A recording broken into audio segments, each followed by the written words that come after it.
Since 2022, millions of Ukrainians have been displaced by a war that has systematically fractured families. But while the world watches the massive lines at international borders, a specific crisis is unfolding within the occupied territories.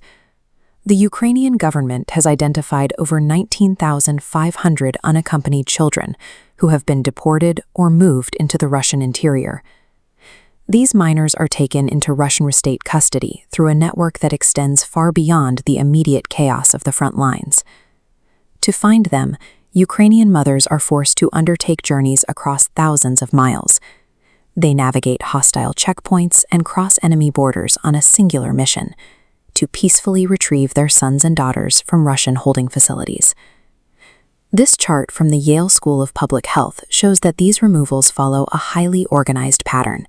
It maps the specific pathways a child travels from their home in Ukraine into the Russian state system, proving these are not accidental wartime evacuations. The diagram leads to specific facilities engaged in political re-education and military training. From there, many children are moved into Russian foster care or permanent adoption, a process designed to replace their native language and identity with those of the state holding them. The scale of these child removals suggests a specific strategic goal: the systematic erasure of a national identity. To find out where this strategy originated, we have to look back at how this region has been treated over the last century. In the 1930s, the Soviet regime launched its first campaign to dismantle Ukrainian autonomy and identity. This began with the Holodomor. Historical archives clarify this was not a natural disaster, but a famine systematically organized to force the submission of the Ukrainian people through starvation. The psychological weight of the era was total. Survivor Anastasia Ostapchuk recalled the carts arriving to collect the dead, describing a pervasive sense that her people had been marked out for death by the state. While the famine targeted the countryside, the state simultaneously moved against the urban elite. In Kharkiv, the regime gathered the nation's leading writers and thinkers under the pretense of supporting their work. They were housed in a specialized apartment block called the House of Writers.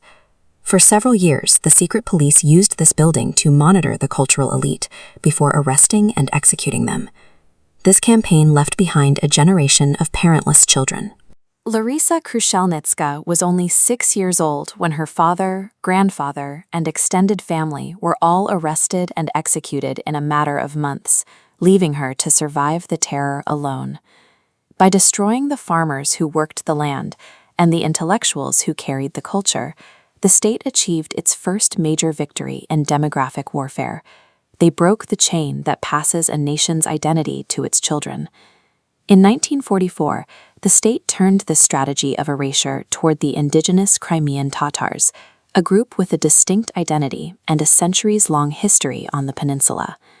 During the forced deportation known as the Surgunlik, nearly 200,000 people were loaded into cattle trains. With most military-aged men away at the front, 86% of those transported were the most vulnerable members of the community: women, children, and the elderly.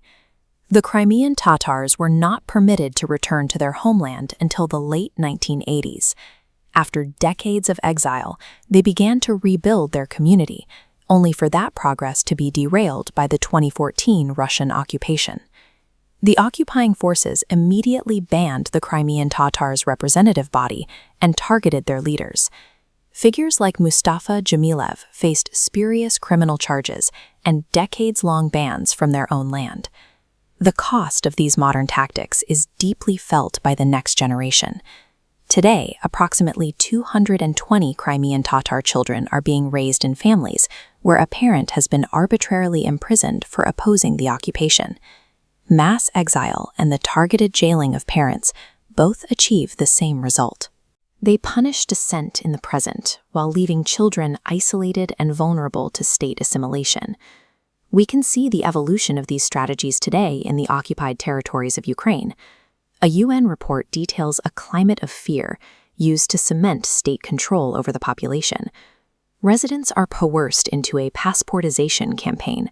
Taking Russian citizenship is often the only way to retain a job, access the healthcare system, or receive social security benefits. Schools have replaced local curricula with Russian textbooks containing narratives that justify the invasion. Public messaging, like this billboard in Kherson, co-opts local children into the state's own patriotic narratives. The state is also actively recruiting teenagers into youth military movements like Wagner-Ronak, training men to view their own country as the enemy. The UN report describes how controlled internet networks and the pressure to inform on neighbors have left families deeply isolated. In this environment, even the smallest expression of Ukrainian identity can lead to detention. Systemic cultural bans and the physical abduction of children act as two halves of a single mechanism. Together, they achieve the same result as the mass purges of the 1930s, the total absorption of one population into another. The history of this region shows that the conflict is not just about territorial lines on a map. It is a war to conquer demography and erase a distinct identity. Resistance to that erasure takes many forms. It lives in the Crimean Tatar lawyers risking their careers to defend activists, and in the citizen journalists documenting raids to ensure the truth isn't buried.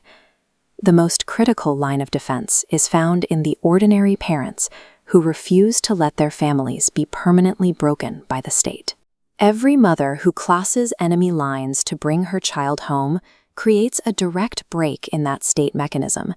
In these journeys, the act of care becomes a form of national resistance.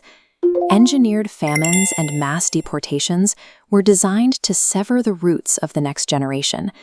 A century later, the return of a single child home to their family acts as proof that those roots still remain.